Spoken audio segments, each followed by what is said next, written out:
Earlier this year, as we commemorated the 80th anniversary of D-Day, the Queen and I had the enormous privilege of meeting once again the remarkable veterans of that very special generation who gave of themselves so courageously on behalf of us all. Listening to these once young servicemen and women touched us deeply as they spoke of their comrades drawn from across the Commonwealth, who never returned and who now rest peacefully where they made the ultimate sacrifice.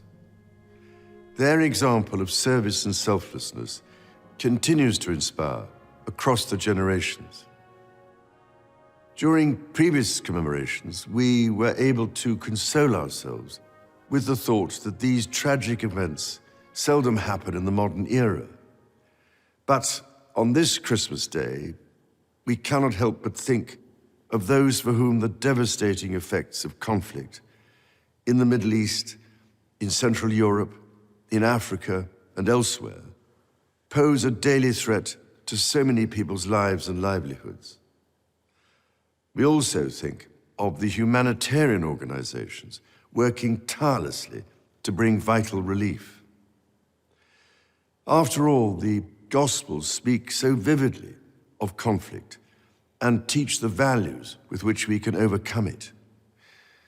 The example that Jesus gave us is timeless and universal.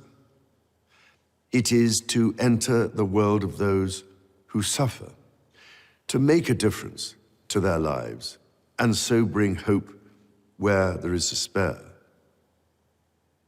As the famous Christmas carol, Once in Royal David's City, reminds us, our Savior Holy came down to earth from heaven, lived among the poor and mean and lowly, and transformed the lives of those he met through God's redeeming love.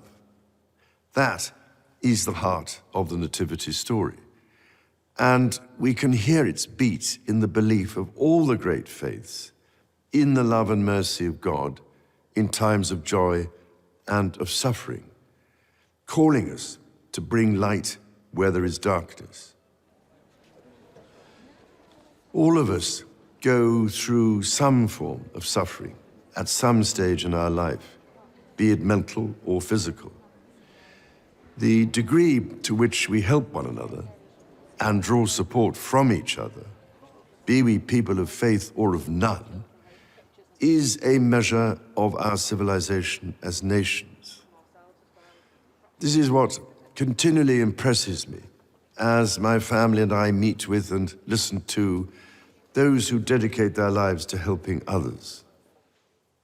I am speaking to you today from the chapel of the former Middlesex Hospital in London, now itself a vibrant community space, and thinking especially of the many thousands of professionals and volunteers here in the United Kingdom and across the Commonwealth who, with their skills and out of the goodness of their heart, care for others, often at some cost to themselves. From a personal point of view, I offer special heartfelt thanks to the selfless doctors and nurses who this year have supported me and other members of my family through the uncertainties and anxieties of illness, and have helped provide the strength, care, and comfort we have needed. I am deeply grateful, too, to all those who have offered us their own kind words of sympathy and encouragement. On our recent visit to the South Pacific to attend the Commonwealth Summit, I was reminded constantly of the strength which institutions, as well as individuals, can draw from one another, and of how diversity of culture, ethnicity, and faith provides strength, not weakness.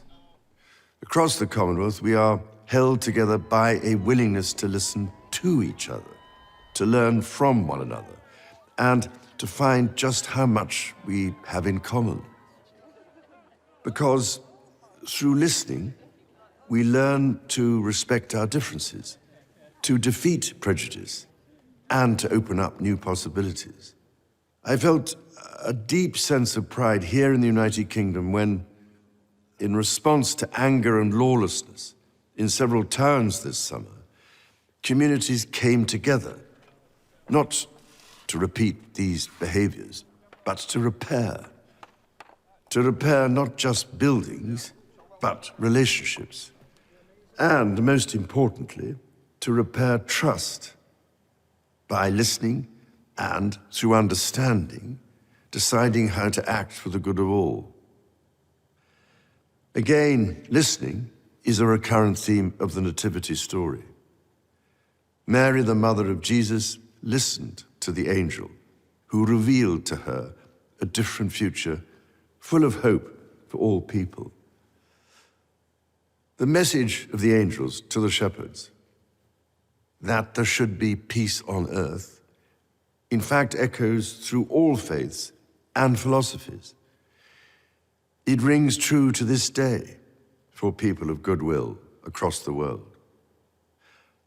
And so it is with this in mind that I wish you and all those you love a most joyful and peaceful Christmas.